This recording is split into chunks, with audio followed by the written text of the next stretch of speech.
साथी जीवन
त्यति मान्छेको सबै भिन्नताहरू येशूले तोड्नु भएको छ।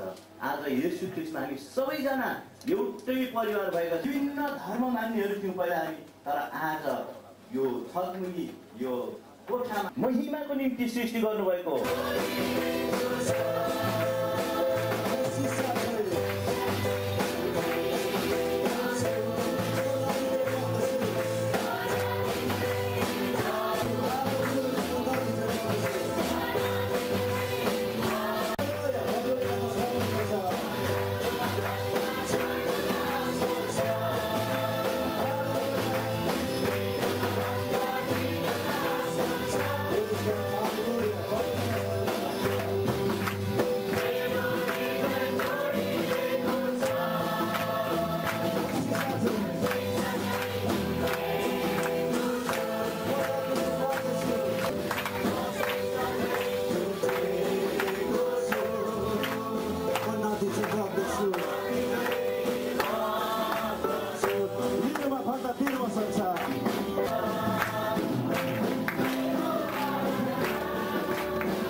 सबैजनालाई ताली बजाएर उहाँलाई स्वागत गरौँ।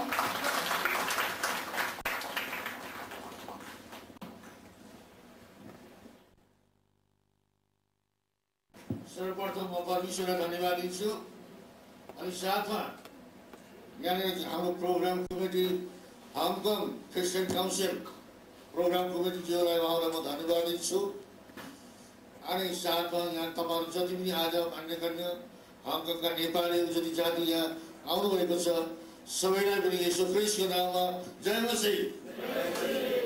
अनि जति पनि यो समयको लागि धन्यवाद छ र म अब हामी बेसी अलि लम्बा लिने छैन मैले अनि बिचमा हाम्रो भाइ सिसी शर्माजी हुनुहुन्छ उहाँले हामीलाई कम्पेरिजम शास्त्रबाट बुझाउनुहुनेछ तर मैले थोरै परमेश्वरको वचनबाट तपाईँहरूको सामने छोटकरीमा मैले भन्नेछु एक्सोर्टेसन अथवा उत्साहको वचन जस्तो र अब तपाईँ जति पनि यहाँ हुनुहुन्छ आजको सुसमाचार सभाले प्रभु यीशु ख्रिस्टले तपाईलाई हरेकलाई बोलाउनुहुन्छ अनि तपाईँहरू भएको यो यहाँ तपाईँहरू भएको नियुक्त सुनेर आउनुभयो र यीशु ख्रिस्टको बोलावटमा आउनुभएको छ र अब यो कुराहरू हामी बहुत दूरबाट आयौँ विशेष गरी नागाल्यान्डबाट हामी आएका हौँ र यसकारण तपाईँहरूको हङकङको यो सबै तपाईँहरूले गर्नुभएका कामहरू तपाईँहरूले सुन्नुभएका वचनहरू तपाईँहरूले सुन्नुभएका गवाईहरू लिएर हामी जहाँ नर्थ इस्ट इन्डिया भारत हामी जहाँ पनि जानेछौँ तपाईँको गवाई यो हङकङको गवाई लिएर तपाईँको उपस्थिति तपाईँको इन्ट्रेस्ट तपाईँको प्रेजिङ वर्सिप तपाईँका भजन गीतहरूको हामी यीशुको नाममा हामी गवाई दिनेछौँ। प्रेज द लर्ड। तपाईँको प्रेम तपाईँहरूको जो हामीलाई गर्नुभएका प्रेमहरू दयाहरू तपाईँले जो गर्नुभएको छ यी सबै कुरोले हामी एउटा ठुलो टेस्ट पनि भएको छ भनेर म प्रोग्राम कमिटीलाई पनि एउटा उत्साह गर्न चाहन्छु।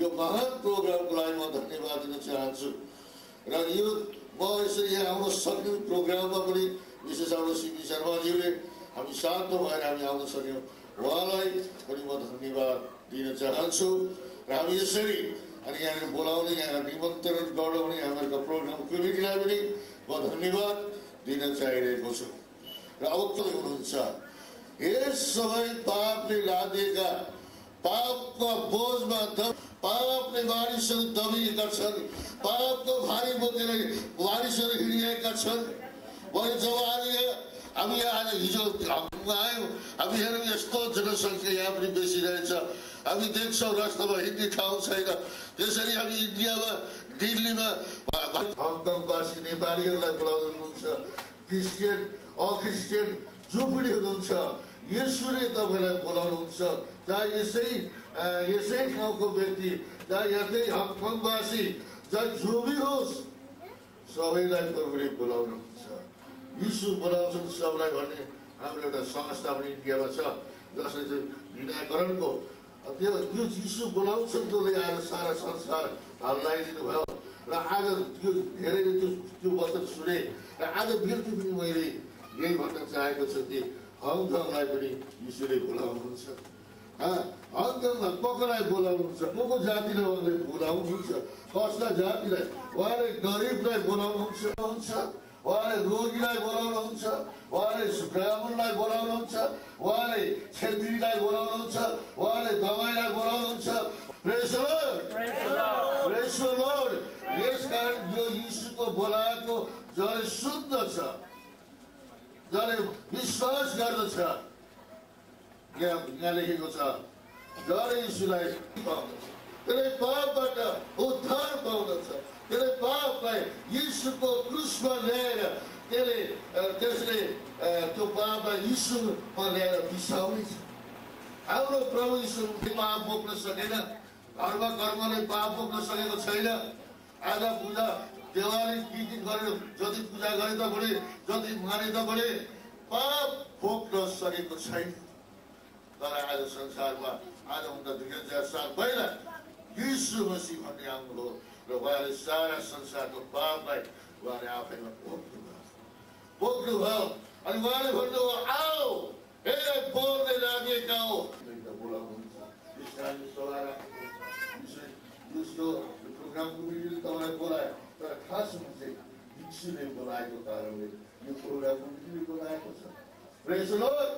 हरेक जाति इन्डियालाई बोलाउनुहुन्छ, नेपाललाई बोलाउनुहुन्छ, नेपालीलाई बोलाउनुहुन्छ, हङकङवासीलाई बोलाउनुहुन्छ, हङकङका जति पनि चाइनालाई बोलाउनुहुन्छ, चाइना जति पनि हङकङवासी छन् यिनीहरूले प्रभु जान्नु पर्छ। प्रभु यिनीहरूलाई आज यीशुको महान ती पाप गर्नेहरूको माथि दया भएको कार्यमा आउनुभएको छ।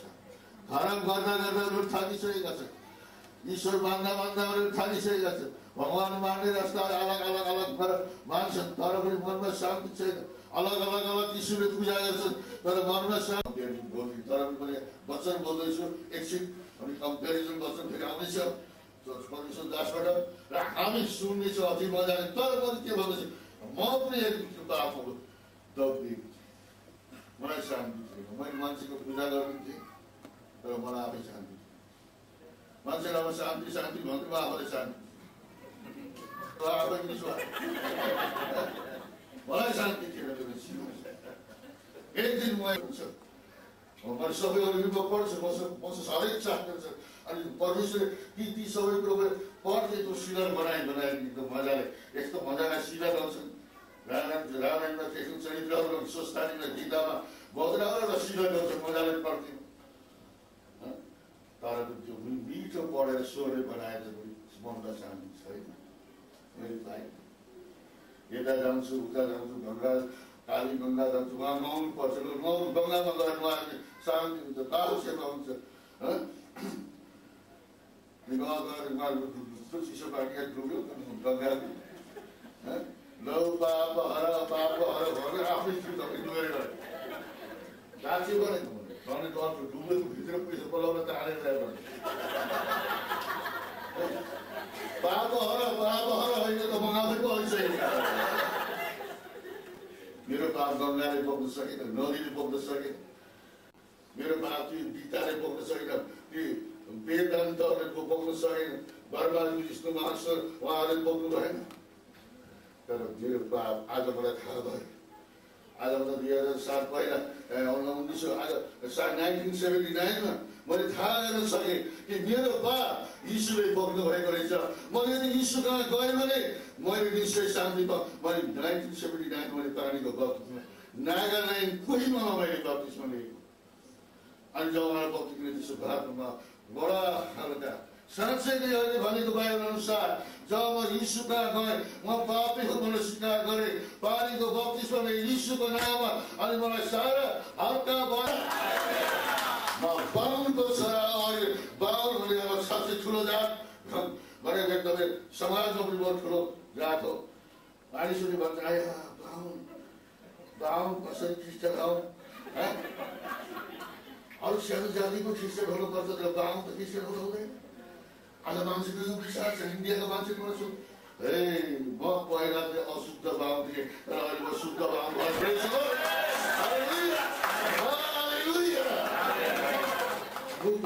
होस् आज प्रभुले मलाई यो जान्न दिनुभएको छ कि मैले आज नयाँ जीवन शान्ति विश्राम मैले यीशुमा विश्राम पाएको छु। आउँ क्षेत्रीलाई बनाउने सबै एउटै ईश्वर रहेछ। प्रेज द लर्ड।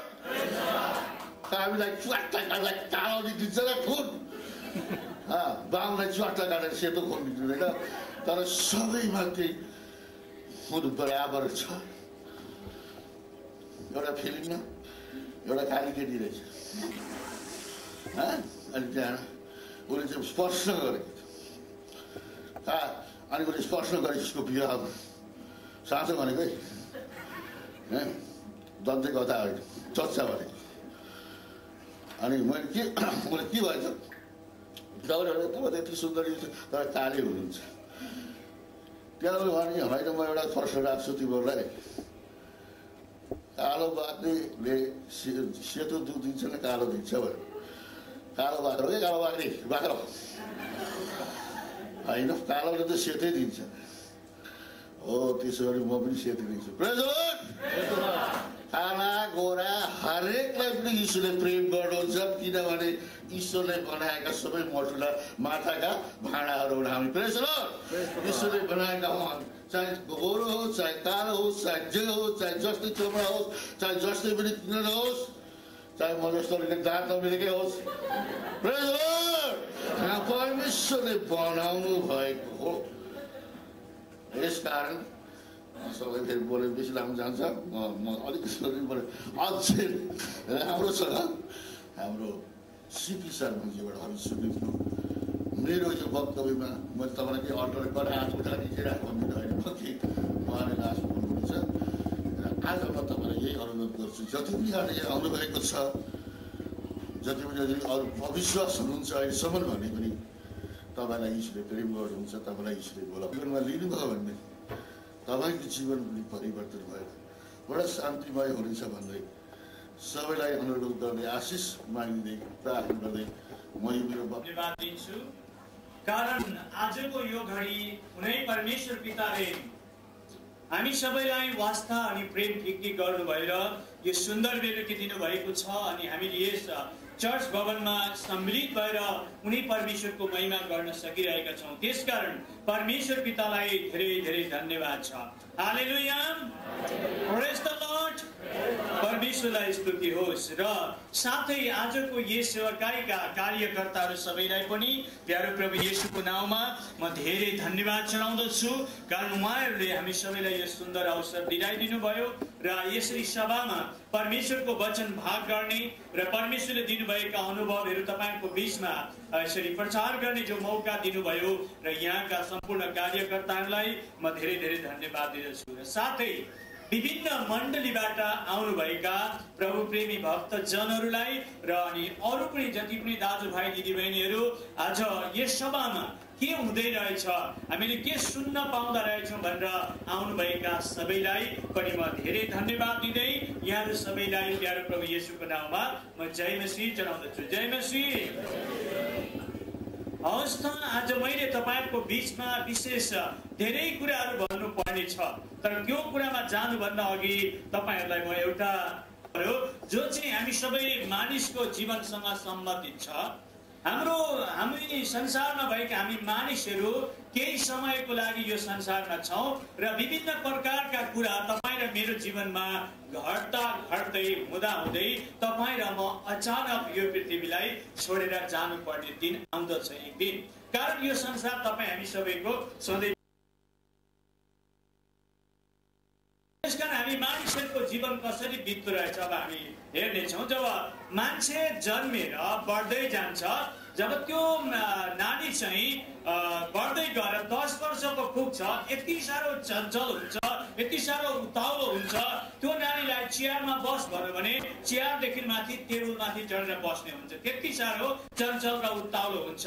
र त्यसकारणले गर्दाखेरि मान्छेको उमेर जब पुग्छ 10 अनि टेबलमाथि गएर बस हुन्छ है, त्यहाँबाट फेरि 10 देखि जब 20 तिर लाग्छ, अब त्यो नानीको जीवनमा त्यो मानिसको जीवनमा यति साह्रो के भने उसको जीवनमा घमण्ड आउन थाल्छ, अहंकार आउन थाल्छ। म एकदमै जवान छु, म राम्रो छु, म सुन्दर छु, म जस्तो अरू कोही पनि छैन, म बाठो छु, म कलेज पढ्दैछु इत्यादि कुराले उसलाई एकदमै 10 देखि उता 20 तिर पुग्न थालेपछि उसलाई सताउन थाल्छ। र ऊ कस्तो हुन्छ, अहिले त झन् विचित्रै छ, पहिला त त्यस्तो केही पनि थिएन। अहिले त तपाईले 10 देखि 20 सम्मका जवान भाइ बहिनीहरूलाई हेर्नुहोस्, त्यो उनीहरूको कपाल यसो हेर्दाखेरि माथि माथि ठाडो परिरहेको हुन्छ, हेर्नुहोस् है। अनि जुत्ता चाहिँ फेरि जहाजी कोलका कोसा जस्ता भइरहेको हुन्छ है। गोलाइमा पुग्दाखेरि उनीहरूले कहिले पनि आफ्नो जीवनको हरेला आउनु पर्दैन, यसो गर्दा जुत्ताको टुप्पो पुगिरहेको हुन्छ, त्यति साह्रो अवस्था हुन्छ। अनि त्यसै गरेर जवानी बहिनीहरूलाई हेर्नु भने आजकल 1 मिटर कपडाले सबै पुगिसकेको हुन्छ अघि। र जब मान्छे 10 देखि 20 पुग्छ अनि उसले के भन्छ अरे भने म सबैभन्दा राम्रो, म सबैभन्दा ठिक छ, तिमीहरू सबैका कुरा चाहिँ इस भन्छ। जब भन्न थाल्यो इस है, त्यहाँबाट जब मान्छे 20 पुगेर अनि 30 तिर लागेपछि चाहिँ उसलाई के हुन्छ अरे भने अब त्यस्तै हो, जवानी हुँदै गएपछि त्यो आई लभ यू सबै हुन्छ हैन। त्यसो हुँदै गएपछि उसले के गर्छ, विवाह गर्छ। अनि विवाह गरिसकेपछि अब पहिला बिहे गरेको मान्छे आफ्नो श्रीमतीलाई अति नै प्रेम गर्छ अनि प्रेमको पनि सीमा कटेको हुन्छ। अनि उसले चाहिँ म मेरी प्यारी सबैभन्दा सुन्दरी श्रीमतीलाई बुढियालाई म केही कुरो गर्छु भनेर काम पनि गर्न थाल्छ अरे। अनि जब भयो 30 अनि बुढियासँग बसेर मसला पिस गरेर है। त्यहाँबाट जब 30 देखि उसको उमेर 40 तिर पुग्दै गएपछि अब त्यो मान्छेलाई अब त्यही हो, अब पहिला बुढीसँग बसेर मसला पिस्दै अरू के पनि पिसिँदै जान्छ। त्यहाँबाट छोराछोरी हुँदै जान्छन्, बढ्दै जान्छन्, के हुँदै जान्छ। त्यहाँबाट ऊ जब पुग्यो 40 अनि आँखा पनि यस्तो मधुरा हुन थाले हैन। 40 ले छ भनेर चस्मा लाउन थाल्यो। त्यहाँबाट विभिन्न कुराहरू उसको जीवनमा आउन थाल्यो, छोराछोरीलाई पढाउने, हेरचाह गर्ने, समाजको काम गर्ने। अनि जब पुग्यो 40 तब बल्ल मनमा कुरा हालिस हुन्छ है। त्यहाँबाट 40 देखि जब 60 पुग्न थालिसकेपछि अब उसलाई विभिन्न परिस्थितिले खिच्न थाल्यो, जित्न थाल्यो, चाउरी पर्न थाल्यो, बुढो हुन थाल्यो। अनि जब पुग्यो 60 तब टेक्न थाल्यो लाठी है। र जब 60 देखि जब बढ्दै गएर उ चाहिँ जब 80 पुग्छ तब बुढो भयो, केही गर्न सक्दैन अनि खान थाल्छ कुना बसी हैन। जब पुग्यो 80 अनि खान थाल्यो कुना बसी। अनि जब 80 बाट 90 पुग्छ तब पुग्यो 90 अनि हब्बे न कब्बी, केही गर्न सक्दैन। अनि जब पुग्यो 100 अनि मरेर कतैतिर गयो, कोही चाहिँ स्वर्गतिर गए, कोही चाहिँ नर्कतिर गए। मान्छे यस्तै हुँदै संसारमा बितेर जान्छ। त यही सन्दर्भमा तपाईँ हामीले आज एउटा विशेष कुराहरू एकदमै याद गर्नुपर्नेछ, ख्याल गर्नुपर्नेछ। र म तपाईहरुलाई मैले कसरी प्रभु येशू ख्रीष्टलाई प्राप्त गर्न सके त्यसको बारेमा केही कुरो बताउन म गइरहेको छु आज।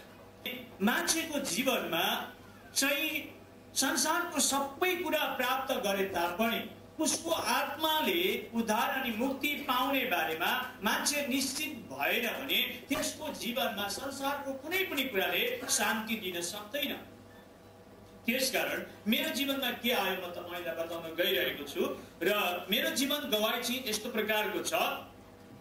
मेरो बाल्यकालदेखि नै म धर्मशास्त्रको प्रेमी थिएँ, पूजा भजन कीर्तन आदिको प्रेमी थिएँ। अनि ती सबै कुरा गर्न पाउँदा चाहिँ मलाई धेरै खुसी लाग्थ्यो। अनि मेरा बुवामा चाहिँ वैष्णव हुनुहुन्थ्यो र हाम्रा घरमा रात दिन पूजा पाठहरू भइरहन्थ्यो। र त्यस्तो परिवारमा हुर्केको अनि धर्म कर्ममा मन दिने त्यस्तो व्यक्ति एक दिन मेरो उमेर 16 वर्षको पुग्दा मेरो जीवनमा धेरै ठुलो एउटा सङ्घर्ष आइपुग्यो। त्यो चाहिँ कस्तो सङ्घर्ष भन्नुहुन्छ भने यो चाहिँ 1979 को कुरा हो। आसामको एउटा कोक्राझार भन्ने डिस्ट्रिक्टको भौरागुडी भन्ने गाउँमा 27 वटा नेपाली गाउँहरू मिलेर चाहिँ साप्ताहिक पुराणको योजना गरे उहाँहरूले।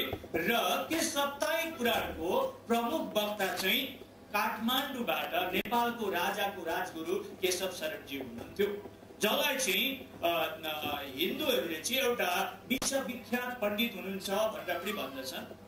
अनि उहाँले जब साप्ताहिक पुराण बताउन थाल्नुभयो, मैले त्यो साप्ताहिक पुराणलाई एकदमै राम्रो प्रकारले सुन्न थालेँ।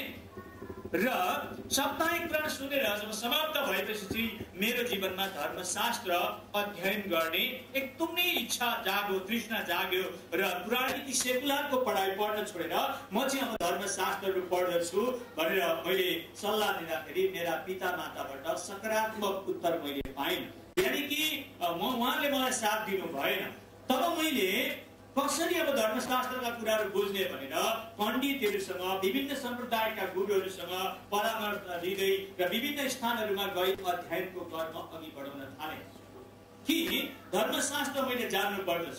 अनि त्यसपछि मैले तीर्थ भ्रमणहरू पनि गर्न थालेँ। जस्तै कामक्षमा भयो, परशुराम कुण्ड भयो, गोविन्द स्थान भयो, हरिद्वार, ऋषिकेश, वृन्दावन, गया, काशी हैन। यसरी कुम्भकर्ण, बद्रीनाथ, केदारनाथ, गंगोत्री इत्यादि तीर्थहरू पनि मैले घुम्न थालेँ, तीर्थयात्री लिँदै। किनकि मलाई धर्मशास्त्रका कुरा जान्न मन थियो, भगवानहरूको बारेमा जान्न मन थियो, देवी देवताहरूको बारेमा जान्न मन थियो। र मैले ती कुरा जानेर चाहिँ अन्तमा मेरो आत्माले मुक्ति पाएको म चाहन्थे।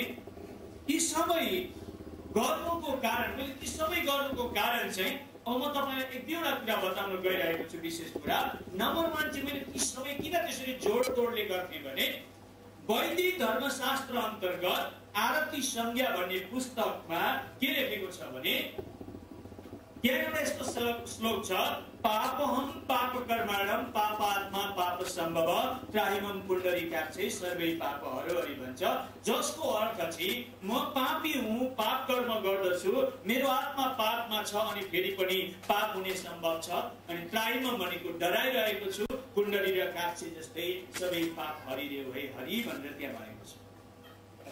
अनि यो कुरा जब मैले पढे अनि यो त आदिकालदेखि नै संसारमा मान्छे पापी रहेछ। फेरि यो कुरा चाहिँ मान्छेले मात्रै होइन, ऋषिहरूले, मुनिहरूले, तपस्वीहरूले, भगवानहरू, देवी देवता सबैले पनि यो पापहम पाप कर्माणम पापात्मा पाप सम्भव भन्ने कुरा दोहोऱ्याएको छ। अनि कहिलेबाट अरे भन्दा एकदमै आदिकालमा एउटा पुण्डरी भन्ने स्त्री र काक्ष्य भन्ने पुरुषको समयदेखिबाट यो पापहम पाप कर्मण भन्ने सुरु भयो। अनि जति नै दान गरे पनि, पुण्य गरे पनि, तीर्थ गरे पनि, व्रत गरे पनि, जति नै असल काम गरे पनि आखिरमा महानारायण उपनिषदको 4 पदमा तपाईले लेख्न सक्नुहुन्छ, यथा ईश्वरस्य महामाया तदज्ञवशवर्तिन तत्सङ्कल्पानुसारिणी विविधानन्त महामाया शक्ति सेविता नन्तम भन्छ। जसको अर्थ चाहिँ संसारका सबै कुराहरू प्राप्त गर्न सकिन्छ, तर ईश्वरीय मायाको ज्ञान प्राप्त गर्न अति गाह्रो छ। अनि हामी कहाँबाट आयौँ र फेरि कता जाने हो, हामी कोद्वारा जीवित छौँ अनि हामीलाई कसले सञ्चालन गर्दैछ भन्ने कुरा पहिले त्यस कुरामा पाएँ। अरे संसारको त सबै कुरा हामीले हासिल गर्न सक्छौँ भने कि ती पण्डितजीले भन्नुहुन्थ्यो, जो साप्ताहिक पुराण भन्ने पण्डितजीले के भन्नुहुन्थ्यो भने मानिस यो संसारमा सधैँ बसिराख्ने ठाउँ होइन, एक दिन मानिस सबैले यो संसार छोडेर जानुपर्छ र मानिसका आत्माका गन्तव्य स्थान चाहिँ 2टा छन्। जसले धर्मशास्त्रको आधारमा जीवन बिताउँछ भने त्यसको आत्माले वैकुण्ठवास पाउँछ, तर जसले धर्मशास्त्रको विपरीतमा जीवन बिताउँछ भने 84 लाख योनिको चक्करमा परेर अन्तमा नरक जानुपर्छ भनेर ती काठमाडौँबाट जाने पण्डितले भन्नुहुन्थ्यो। यी विशेष कारणहरूले मेरा जीवनमा यति साह्रो अब सतावट गर्न थाल्यो कि अरे मैले त धर्मशास्त्र पढ्नु पर्ने रहेछ, धर्मशास्त्र पढिएन भने कसरी त्यसको आधारमा हामी जिउने र इत्यादि कुराले जब मलाई सताउन थालेपछि चाहिँ एकदमै दुखित हुन थाले। घरिघरि पनि प्रश्न आउँछ, त्यो पाप मेरो जीवनमा कसरी आयो, म पनि साँच्चै पापी छु होला, पापी भएको कारण मेरो आत्मा 84 लाख योनिको चक्करमा पर्छ होला, म एक दिन गएर नरकमा पर्नु पर्छ होला, इत्यादि कुराले एकदम मलाई सताउन थाल्यो। अनि मलाई कसले अहिले सञ्चालन गर्दैछ, किनकि धर्मशास्त्रले त्यो कुरा सोध्दछ। अनि यसरी नै जब म दोस्रो नम्बरमा अघि बढ्न थालेँ, दोस्रो नम्बरमा यी विभिन्न कुराको प्रत्युत्तर प्राप्त गर्न धर्मशास्त्र एकदमै गर्वस गरेर पढ्दै गएँ र म जति पढ्छु त्यति मलाई प्रश्न मात्रै म भेट्छु।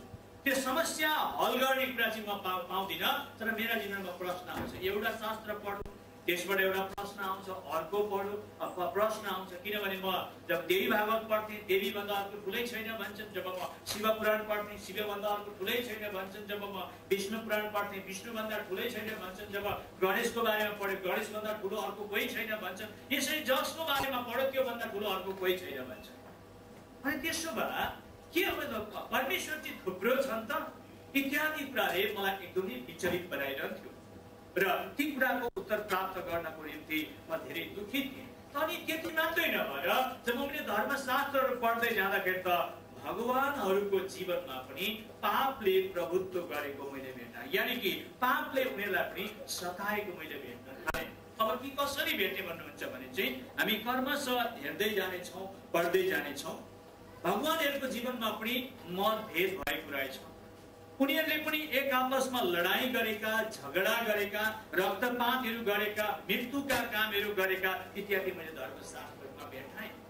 जसै स्कन्द पुराणको केदारखण्डीको माघ माग्ने भन्ने पुस्तकको 18 अध्यायको 1 देखि 11 पदमा हेर्यो भने विष्णु भगवानको जीवनमा पनि पापले प्रभुत्व गरेको कारण एउटी पतिव्रता स्त्रीको पतिव्रता धर्म नष्ट गरेको, अनि ती पतिव्रता स्त्रीले जब उनले उसको पतिव्रता धर्म नष्ट गरेको थाहा पाएपछि विष्णुलाई उनले के भन्छन् भने, हे पापिष्ट विष्णु, तैँले मलाई छल गरेर मेरो पतिव्रता धर्म नष्ट गरेको कारण आज म विधवा भई मेरो पति देहान्त हुनुभयो र म तँलाई श्राप दिन्छु, त रुख हुनु परोस्, त ढुङ्गो हुनु परोस्, त झार हुनु परोस्, त घाँस हुनु परोस् भनेर विष्णुलाई श्राप दिएको कुराहरू मैले स्कन्द पुराणको केदारखण्डीको माघमात्रे भन्ने पुस्तकमा भेटाएँ। अनि म त त्यतिखेर अब सबैभन्दा ठुलो भगवान त विष्णु हुनुहुन्छ, फेरि विष्णुलाई कसरी यो एउटीले श्राप दिँदाखेरि उसको जीवनमा श्राप लाग्यो, यो के हो भनेर विष्णुको बारेमा मैले विष्णु पुराणमा पढ्न थालेँ, ब्रह्मविद्या उपनिषदमा पढ्न थालेँ, म उपनिषदमा पढ्न थालेँ। पढ्दै जाँदा त मैले त्यही स्कन्द पुराणको केदारखण्डीको माघमात्रे भन्ने पुस्तकमा के भेटेँ भने, तपाईँहरूले पनि हेर्न सक्नुहुन्छ, आदिमा ईश्वरले बुद्धिलाई सृष्टि गर्नुभयो र त्यो बुद्धिलाई उहाँले महाबुद्धि बनाउनु भएर ब्रह्मा विष्णु महेश्वरलाई सृष्टि गर्नुभयो भनेर स्कन्द पुराणको केदारखण्डीको माघमात्रे भन्ने पुस्तकको पहिलो अध्यायमा त्यो कुरा लेखेको छ। ईश्वरले आदिमा विष्णुलाई, ब्रह्मालाई, शिवलाई सृष्टि गरे र विष्णु तैँले चाहिँ पालनको काम गर्नु, चन्द्रमुखी ब्रह्मा तैँले चाहिँ सृष्टिको काम गर्नु, शिव तैँले चाहिँ संहारको काम गर्नु भनेर उनीहरूलाई काम थाहा गरिदिए भनेर लेखेको छ। ईश्वरले तिनीहरूलाई सृष्टि गरेको। अनि त्यसरी नै अनि महो उपनिषदको 52 पदमा हेर्नु भने हामी के भेट्छौँ भने, त्यहाँ श्लोकमा यसरी लेखेको छ, यथा ब्रह्मा विष्णुश्च रुद्रश्च सर्वभूत जायत नासमेवानुधावन्ति शालिनाटव पाण्डवम भन्छ। त्यसको अर्थ ब्रह्मा विष्णु महेश्वर यी सृष्टिकर्ता ईश्वर होइनन्, सृष्टि गरिएका प्राणी हुन्, त्यसकारण यिनीहरूको एक दिन लय हुन्छ, यानि कि यिनीहरू नाश भएर जान्छन्।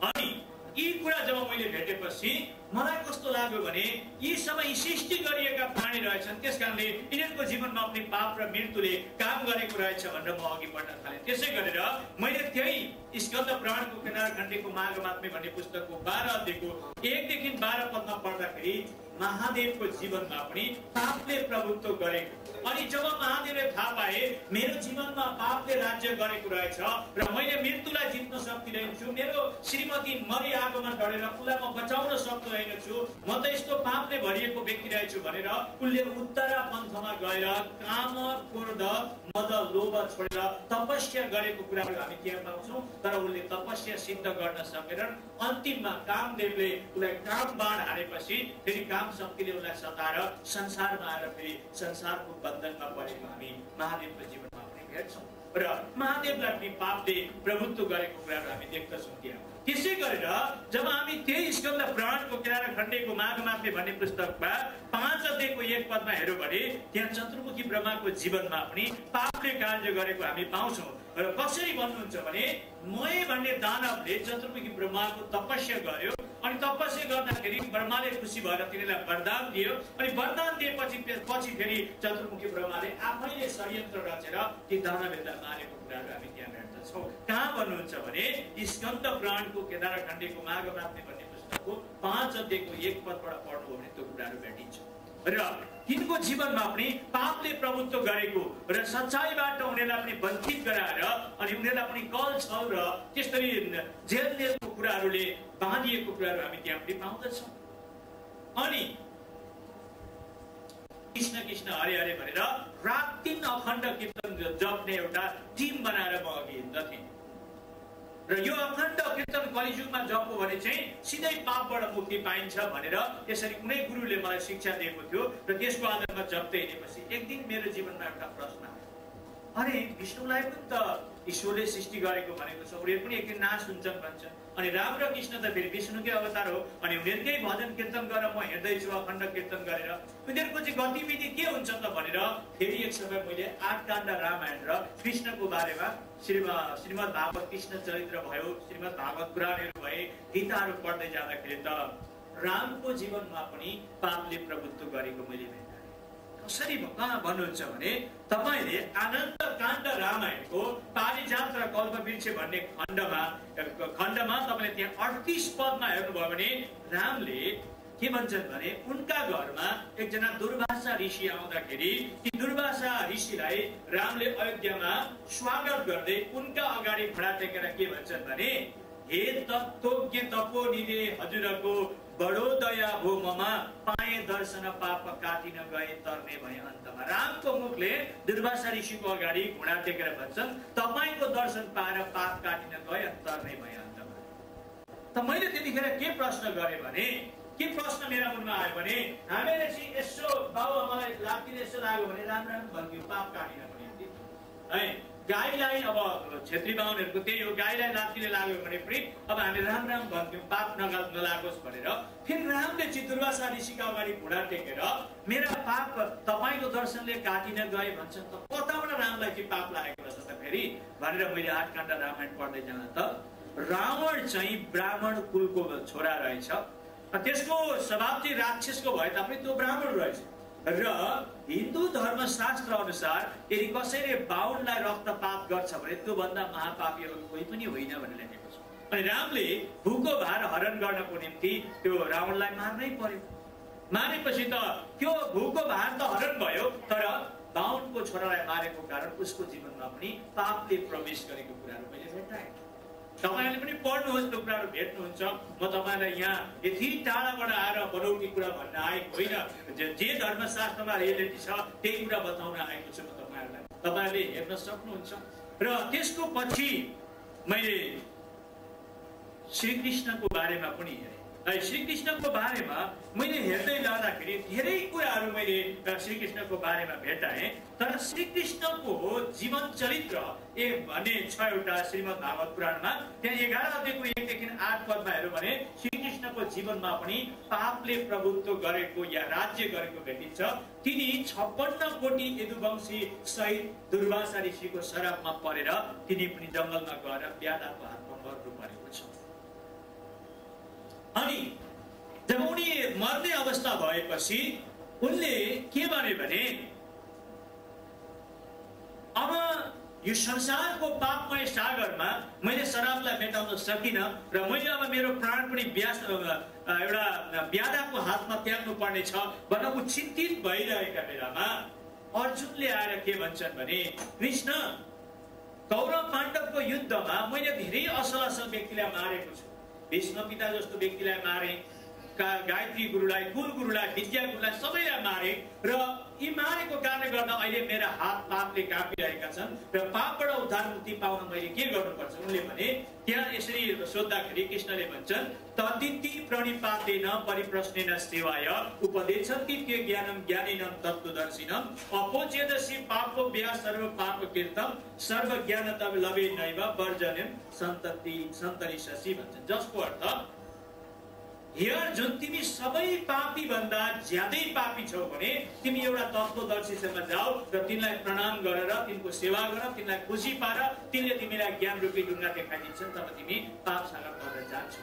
मबाट तिमीले पापबाट उद्धार मुक्ति प्राप्त गर्न सक्दैनौ। तपाईहरुले गएर अहिले पनि हेर्न सक्नुहुन्छ श्रीमद् भागवत गीता 4 अध्यायको 34 अनि 36 पदमा त्यो कुरा बताएको छ श्रीकृष्ण। अनि उनको जीवनमा पापले प्रवेश गरेको कारणले गर्दा दुर्वासा ऋषिको श्रापलाई उनले पनि मेटाउन सकेनन् र त्यही श्रापमा परेर ऊ पनि मर्नु पर्यो र उनको शरीर नष्ट भयो, आत्मा चाहिँ वैकुण्ठ गयो भनेर भनेको कुराहरू हामी पाउँछौँ। तर ऊ पनि मरेको कुराहरू हामी ध्यान दिएको छौँ। अनि त्यसै गरेर जब म अघि बढ्दै जाँदा मैले बुद्धको जीवनलाई पनि अध्ययन गरेको छु कि बुद्धले पो कतै मुक्ति दिन्छन् कि मलाई, मेरो पाप बुद्धले पो क्षमा गर्छन् कि भनेर मैले बुद्धको बारेमा पढ्दै जाँदाखेरि मैले के भेटेँ भन्नुहुन्छ भने बुद्धको जीवनमा पनि पाप र मृत्युले प्रभुत्व गरेको रहेछ। त्यसकारणले बुद्धलाई एकदमै उस संसारमा निराश थिए, हताश थिए अनि एकदम उदासी थिए। अन्तमा तिनलाई संसारको कुनै पनि कुराले शान्ति दिएन। त्यसकारण उनले आफ्नी पत्नीलाई, आफ्नो छोरो राहुललाई र आफ्ना बाबालाई छोडेर ऊ चाहिँ बुद्ध गयामा गएर 6 वर्ष तपस्या गर्नु पर्यो र तपस्या जब उनले समाप्त गरिसकेपछि उनले के भन्छन् भने बौद्ध शास्त्रको 27 पदमा के भन्छ भने 10 इन्द्रियलाई दमन गरी शरीरलाई ल्याई कठिन तपस्या गरी निर्माण प्राप्त गरेर ज्योतिको दर्शन गरे। म ज्योति होइन तर ज्योतिको पथ प्रदर्शन मात्रै हो भन्छ। अब यहाँ एउटा कुरा हामीले के लिनुपर्छ भने बुद्धलाई पनि 10 इन्द्रिय दमन गर्नु पर्यो। यदि उनले 10 इन्द्रिय दमन गर्दथे भने पापले उनलाई एकदमै प्रभुत्व गर्दथ्यो। अनि उनले भन्छन् मनलाई पनि एकदमै मैले दमन गरेँ, शरीरलाई पनि ल्याएर मैले कठिन तपस्या गरेँ र निर्माण प्राप्त गरेँ, यानी कि मोक्ष प्राप्त गरेँ र ज्योतिको दर्शन गरेँ। तर म त ज्योति होइन, ज्योतिको पथ प्रदर्शक मात्रै हो भनेर उनले भन्छ। यसरी सबैको जीवनमा हेर्दै जाँदाखेरि पाप र अधर्मले काम गरेको र त्यसबाट छुटकारा पाउनको निम्ति उनीहरूले पनि विभिन्न प्रकारको तपस्या इत्यादि गरेको कुराहरू हामी यसै धर्मशास्त्रमा पाउँछौँ। पछि मैले यी भगवानहरूबाट उद्धार मुक्तिको आशा नपाउँदाखेरि मैले नवदुर्गा भवानीहरूको बारेमा पनि पढेँ। तर नवदुर्गा भवानीको बारेमा त्यही भागवत पुराणलाई र चण्डी शास्त्रलाई पढ्दा मैले के बुझेँ भने माया हुन् हरिकी प्रिय भगवती, मायाको वशमा परी यो संसार रची पछि लय हुँदा माया फरक छन् हरि। देवीहरू त सबै हरिका माया जाल मात्रै रहेछन् र यो संसार रचेर पछि महाप्रलय हुँदा त ती देवीहरू पनि सबै लय भएर जाँदा रहेछन् भने तब ती कुराहरूबाट पनि मैले मुक्ति र शान्ति र अनन्त जीवनको कुरा प्राप्त गर्न सकिनँ। र म अघि बढ्दै गएपछि अन्तमा मैले अब कुरान शास्त्र पढ्नुपर्ने स्थिति आयो मेरो जीवनमा। किनभने मैले जति पनि गर्दछु ती कुनैले पनि मलाई मुक्तिको निश्चयता दिँदैनन्, पाप क्षमाको निश्चयता दिँदैनन् र उनीहरूकै जीवनमा को पाप र अधर्मले चाहिँ कार्य गरेको कुरा जब देखेपछि म एकदमै अब निराश र हताश हुँदै एक समयमा मैले फेरि एउटा बिहारी मुस्लिमको घरमा गएर मैले कुरान शरीफलाई ल्याएर 3 महिना मैले पढेँ। कुरान शरीफको आधारमा मैले के भेटाएँ भन्नुहुन्छ भने मुस्लिमहरूलाई पनि हजरत मोहम्मदले दिएको विशेष शिक्षामा चाहिँ 5 वटा विशेष कुराहरू रहेछन्। त्यो चाहिँ के छ भन्दा पहिलो चाहिँ हरेक मुस्लिमहरूले एउटा कलिमा भन्ने कुरालाई चलाउनु पर्दछ, जसलाई चाहिँ उनीहरूले ला इलाहा इल्लल्लाह मोहम्मद रसुल अल्लाह भनेर उनीहरूले भन्नुपर्ने, जसको अर्थ चाहिँ अल्लाह भन्दा अरू कुनै पनि ईश्वर भयो या देवी देवता भगवान कोही पनि ईश्वर होइन, अल्लाह नै सबैभन्दा श्रेष्ठ ईश्वर हो र अनि मोहम्मद रसुल चाहिँ अल्लाहको आत्मा हो भनेर उनीहरूले सधैँ त्यो जप्नु पर्ने। अनि दोस्रोमा चाहिँ नमाज, दिनमा उनीहरूले 5 चोटि जप्नु पर्ने, त्यो चाहिँ अल्लाह अकबर भन्दै उनीहरू चाहिँ अल्लाहलाई सर्वशक्तिमान मान्दै गर्नुपर्ने। अनि 3 चाहिँ रोजा बस्नुपर्ने रमजानको महिनामा, अनि 4 चाहिँ हज गर्नुपर्ने यानि कि तीर्थयात्रा, अनि 5 चाहिँ जकात गर्नु यानि कि दान दक्षिणा गर्नुपर्ने। यो किन अरे भन्दा मुक्ति प्राप्तको निम्ति होइन, तर उनीहरूले कयामतको समयमा कतै केही हामीहरूले माफी पाइन्छ कि भन्ने हिसाबले कयामतको समयमा, अहिले होइन, माफी पाएर निश्चित भएर मुक्तिको निम्ति होइन। अनि कुरान शरीफको सूरा अल तरियमको 66 को 12 पदले चाहिँ एउटा कुरा के भन्छ भने अल्लाहले आफ्नो रूह पठाई कन्या मरियमलाई गर्भवती बनाई एउटा पुत्र जन्माउनु भयो र त्यो पुत्रको नाम चाहिँ ईसा नबी गरियो र त्यो अल्लाहको बराबरीको हुनेछ र त्यसैले सबैको कयामत गर्नेछ भनेर सूरा अल तरियम, यो चाहिँ एन्जिल स्वरूपमा छ, सूरा अल तरियमको 66 अध्यायको 12 पदमा त्यो कुरा भेटाए कि कुरान शरीफले पनि यदि मुक्ति प्राप्त गर्ने हो भने चाहिँ त्यो एउटा त्यस्तो व्यक्तिलाई चाहिँ विश्वास गर्नुपर्छ, यानि कि पाउनुपर्छ भन्ने कुरा प्रेरणा गरिरहेको जब मैले भेटाएँ र कुरान पनि 3 महिना पढिसकेपछि अनि मैले त्यो कुरानलाई पनि राखिदिएँ। किनकि कुरानले पनि कसैबाट मुक्ति पाउने या कसैले इन्साफ गर्छ भन्ने कुरालाई जोड दिइरहेको कुराहरू हामी भेट्दछौँ कुरान शरीफमा। तपाईँहरूले पनि मैले भनेका कुरा हेर्न सक्नुहुन्छ। कुरान शरीफमा तपाईँहरूले हेर्नुभयो भने इस्लामीहरूका 5 सिद्धान्त तथा खम्बाहरू भन्ने कुरा भेट्नुहुन्छ। अनि तपाईँले यो एन्जिल शरीफमा हेर्नु भने यो कुराहरू पाउनुहुन्छ। तब म एकदमै निराश अवस्थामा हुन थालेँ। अब मैले मुक्तिको निश्चयता र मैले शान्ति र अनन्त जीवन चाहिँ कहाँ पाउने भनेर म धेरै नै एकदम गम्भीर अवस्थामा पुगेपछि होइन, म फेरि अब हिन्दू धर्मशास्त्र वेद पुराण नै पढ्नु पर्यो। मैले मुक्तिको निश्चयता चाहिँ पाउनै पर्छ, मैले पाप क्षमा पाएको निश्चयता पाउनै पर्छ, नभए त मैले बाँची बढ्दिरहेको बेलामा यी कुराहरू पाइनँ भने मरेपछि त मैले यी कुराहरू त पाउँदिनँ, म त एकैचोटि इन्साफमा पर्नुपर्छ। मेरा मनले त्यो कुरा जब मलाई बताउँदथ्यो अनि म अघि बढेर हिँडिरहन्थेँ। अघि बढेर हिँड्दै जाँदाखेरि फेरि वैदिक धर्मशास्त्रलाई पढ्दाखेरि मलाई केही कुराहरूको वैदिक धर्मशास्त्रबाट पछि दोहोऱ्याएर तेर्याएर पढ्दाखेरि मार्गहरू मिल्यो, यानि कि केही बाटोहरू मैले पाउन सकेँ। त्यो चाहिँ श्रीमद् भागवत पुराणको नारद पञ्चरात्र खण्डले के भन्छ भने नदेवो विद्यते काष्ठे न पाषाणेन मृण्मये भावो हि विद्यते देवा तस्मात् भावो हि कारणं भन्छ। भगवान चाहिँ काठमा पनि छैनन्, ढुङ्गामा पनि छैनन्, माटामा पनि छैनन्, मूर्तिमा पनि छैनन्, तर भगवान चाहिँ मानिसको हृदयमा बस्नुहुन्छ। हृदयबाट पो भगवानको आराधना प्रशंसा गर्नुपर्छ भनेर के बताउँदछ। अनि मलाई कस्तो लाग्यो भने यदि श्रीमद् भागवत पुराणले त्यसो भन्छ भने मान्छेले चाहिँ किन मूर्ति पूजा गरेको होला, किन ढुङ्गा मुढाको पूजा गरेको होला, किन रुखपातको खोला नालाको पूजा गरेको होला, यो त ठिक होइन, त्यहाँ त भगवान नै छैन भन्छ। इन्द्रले मलाई त्यसो भए त त्यो भावनामा बस्ने ईश्वर चाहिँ को भनेर यसरी म अघि बढ्दै गएँ। अघि बढ्दै जाँदाखेरि मैले के भेटेँ भन्नुहुन्छ भने अघि बढ्दै जाँदाखेरि महोपनिषदको 52 पदले के भन्छ भने ती सबै भगवानहरू चाहिँ मानिसको भावनामा बसेर चाहिँ उनीहरूले मानिसलाई मुक्ति दिन सक्दैन अरे। कसरी भनिन्छ भने यथा ब्रह्म विष्णु स रुद्र स सर्वभूत जायत नासमेवानु धावन्ति शालिनानव बाडवं। यी ब्रह्म विष्णु महेश्वरको जप तप गरेर पनि मानिसले मुक्ति पाउन सक्दैन, यिनीहरूको पनि एक दिन नाश हुन्छ भन्छ।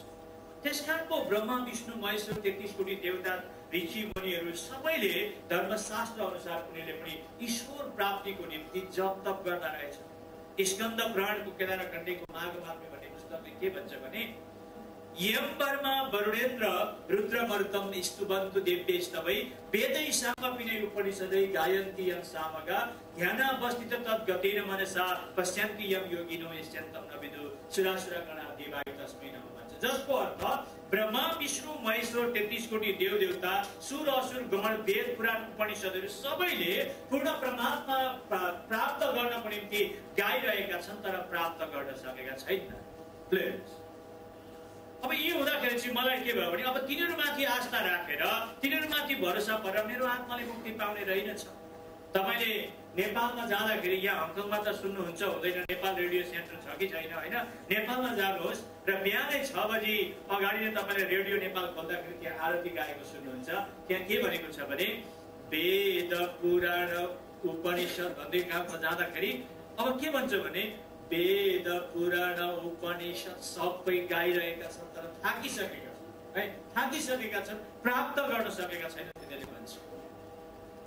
सुन्नुहोस् राम्रो प्रकारले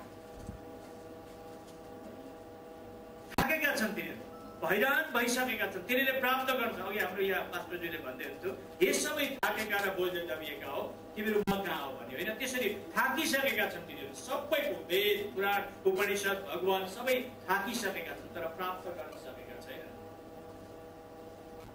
अनि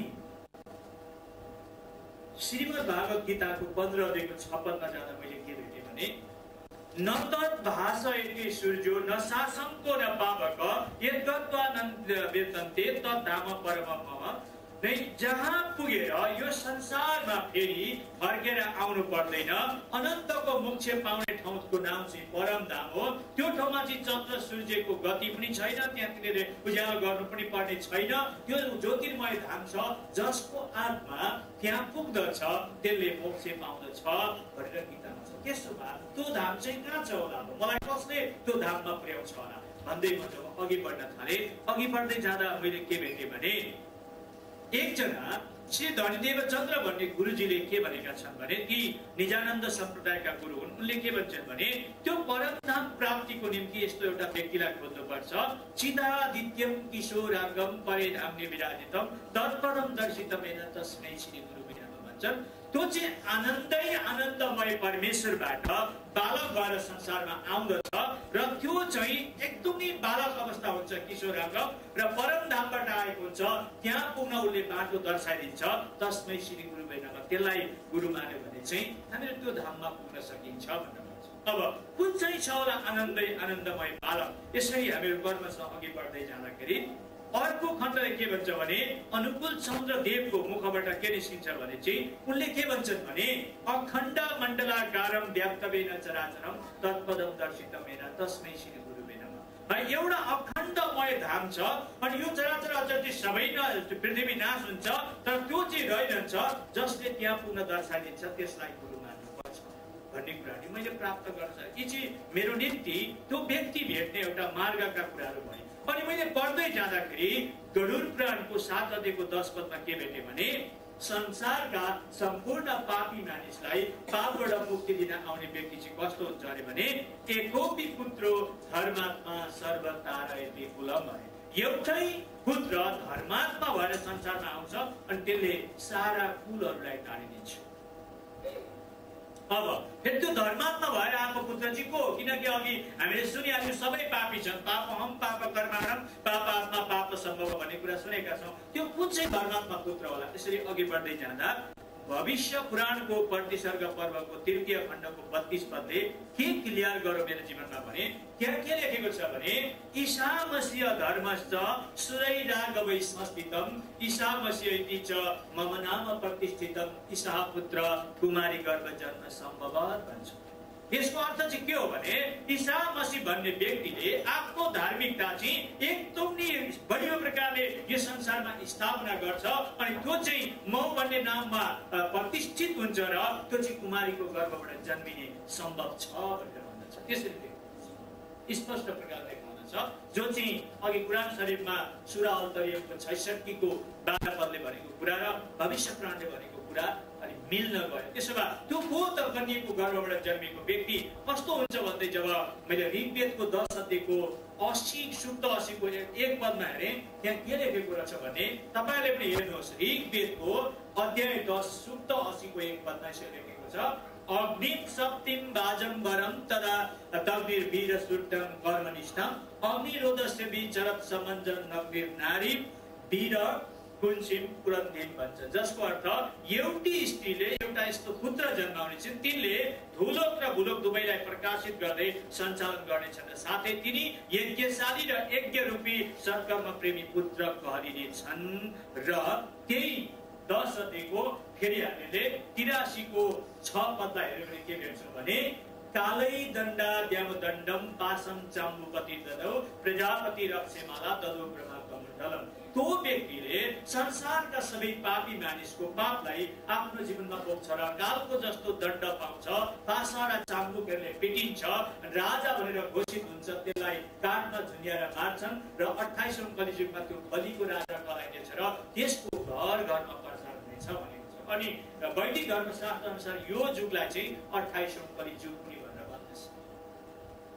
त्यस्तो व्यक्तिले जसले त्यस्तो व्यक्तिलाई हेर्छ त्यसले चाहिँ तिनीहरूका सम्पूर्ण पापबाट उसलाई चाहिँ पापको प्रायश्चित गरेर मुक्ति दिन थाल्छ भनेर मुक्ति पाउन थाल्छ भनेर भन्छ। अनि यसरी 16 वर्षको उमेरदेखि 28 वर्षसम्म यसरी मैले जब धर्मशास्त्र पढ्न थालेँ अनि त्यहाँ आइपुगिसकेपछि चाहिँ त्यो व्यक्ति मैले वेदबाट, पुराणबाट, गीताबाट, अरू इत्यादि धर्मशास्त्रबाट, पुराणबाट, बुद्ध शास्त्रबाट त्यो व्यक्ति मैले पाउँछु। खालि ती सबै धर्मशास्त्रले भविष्यवाणी चाहिँ गर्यो यस्तो व्यक्तिलाई भेट्यो भने होइन यस्तो व्यक्तिलाई भेट्यो भने मुक्ति पाइन्छ भनेर भविष्यवाणी गर्यो तर त्यो व्यक्ति म हुँ भनेर चाहिँ कसैले पनि भनेन, कसैले पनि भनेन। मैले अघि भनिहालेँ तपाईँले नेपाल आरती ल्याउनुहोस् त्यहाँ लेखेको छ वेद पुराण थकित छन् प्रभुको वर्णनमा भनेको छ है। वेद पुराणहरू पनि थाकिसकेका छन्, कुनै भगवानले पनि त्यो व्यक्तिलाई देखाउन सकेका छैन, थाकिसकेका छन्। त्यस कारणले गर्दा अब मैले चाहिँ त्यतिखेर जब 28 क्रस गरेर जब 29 वर्ष पुगेपछि चाहिँ मैले के गरेँ भने मलाई आफै अब नास्तिक घोषणा गरेँ। किन भन्नुहुन्छ भने मैले सँगै पढेका साथीहरू कोही इन्जिनियर भइसके, कोही डक्टर भइसके, कोही कि ठुल्ठुला बिजनेसम्यान भइसके, यति ठुल्ठुला भए म चाहिँ यहाँ भगवान मुक्ति पाप क्षमा अनन्त जीवन भन्दा भन्दै साधु जस्तो अवस्था भइसकेको छ, बिहा गरेर नानी भइसके, बुढियालाई माइत छोड्दै उताको धर्मशास्त्र खोज्दै हिँडेको छु। भाइले पनि भन्छ दाजु के हो गरी खानु पर्दैन भन्छन्, ससुराले त मलाई त मिल्के जोइ नाम राखिदिनु भएको है, मिल्क आउँछ एक दिन वर्ष जान्छ होइन त्यस्तो अवस्था भइरहेको थिएँ। अनि त्यस कारणले गर्दा यति परिश्रम 16 वर्षदेखि 29 वर्षको उमेर पुगिँदै पनि जब मुक्ति प्राप्त गरिन तब मैले भने म नास्तिक हुन्छु है, मलाई अब भगवान पनि चाहिँदैन, धर्मशास्त्र पनि चाहिँदैन, सबै त्यसो गरेँ। त्यसो गरेर घोषणा गर्दा सबैभन्दा खुसी हुने चाहिँ मेरो श्रीमती हो। किन भन्नुहोस् त? पहिला त छोडेर कुदेको कुदे है, न कहिले माइतमा छ, कहिले ससुरालमा छ, कहिले माइतमा छ, बिचराको भुरकुट कहिले पनि श्रीमानसँग उनले यसो घुम्न डुल्न पाइँदैन। अनि मेरो श्रीमतीलाई मेरो पालो सिनेमा हलतिर लिएर हिँड्न थाले है, बरु अब यहाँ इन्जोय गरौँ। 30-29 वर्ष भएको मान्छे त कम्फु क्यारेटी सिक्न थालेको है, ताइक्वान्डोहरू सिकेर पुरा मस्ताना हुन खोजिरहेको थिएँ। तर हामी सबै मानव जातिलाई सृष्टि गर्ने परमेश्वरले मलाई चुन्नु भएको छ। मैले आफूलाई नास्तिक घोषणा गरेर परमेश्वरलाई त्यो कुरा सन्तुष्ट भएन छु। मैले त्यतिखेर मान्छेलाई के भने जब मैले नास्तिक घोषणा गरेँ, धेरै विद्वानहरूले भने ए शर्मा भाइ तँ किन आफैलाई नास्तिक भन्छस्, त यत्रो धर्म कर्ममा भजन कीर्तनमा त लागि पर्ने मान्छे भन्दा मैले के भने हेर मित्र हो, मान्छे चाहिँ महापापी रहेछ अनि मान्छे घमण्डी अहंकार पाप अधर्म सबै बोक्ने चाहिँ मान्छे रहेछ। अनि धर्मशास्त्रहरू चाहिँ दाम्लो रहेछ, रसी रहेछ। जब मान्छे बिग्रिन थाल्छ धर्मशास्त्र आफ्नोलाई बाँधिदियो भने खुम्चिँदो रहेछ। मैले त्यति नै बुझेँ, तर मैले भगवानहरू देवी देवताहरूबाट कसैबाट पनि मुक्तिको कुरा चाहिँ मैले पाउन सकेँ। यदि मुक्ति पाइँदैन भने किन त्यो सबै कुराहरू गर्ने भनेर त्यसरी जब अडान लिएर बसेको थिएँ, अडान लिएर बस्दाखेरि मेरा घरमा क्रिस्चियन पास्टर प्रचारकहरू आउन थाले। त्यतिखेर चाहिँ म कहाँ पुगेको थिएँ भने एकदमै उत्तर पूर्व भारतको एकदम बर्माको छेउमा नागाल्यान्ड र आसामको बोर्डरमा म त्यहाँ पुगेर एउटा प्रणामी सम्प्रदायहरूसँग म भजन कीर्तनहरू गर्दै बसिरहेको बेलामा त्यसरी मैले नास्तिक आफूलाई घोषणा गरेँ। मैले त्यतिखेर मेरो श्रीमतीहरूलाई पनि साथमा लिएर त्यहाँ गएको थिएँ। अनि त्यसो भएपछि जब मेरा घरमा क्रिस्चियन पास्टर प्रचारकहरू जब आउन थाले अनि उनीहरूलाई मैले सोधेँ तपाईँहरू किन आउनु भएको भनेको हामी तपाईँलाई प्रचार गर्न आए। के को बारेमा भनेको त यीशुको बारेमा सुनाउन आएको भनेको। मैले धेरैचोटि उनीहरूलाई इन्कार गरेँ।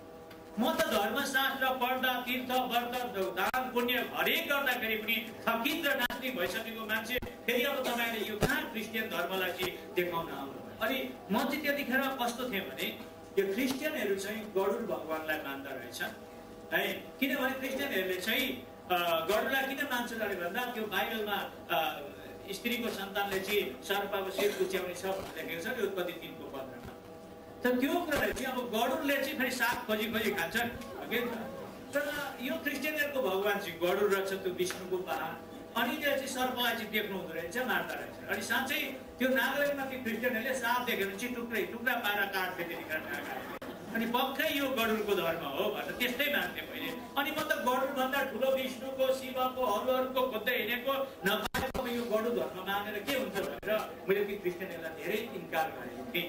तर पछि गएर एकजना इन्डियन एफएम गोरखपुर सेटका प्रचारक एकजना गिडियोन प्रधान भन्ने व्यक्ति मेरा घरमा एक दिन आउनु।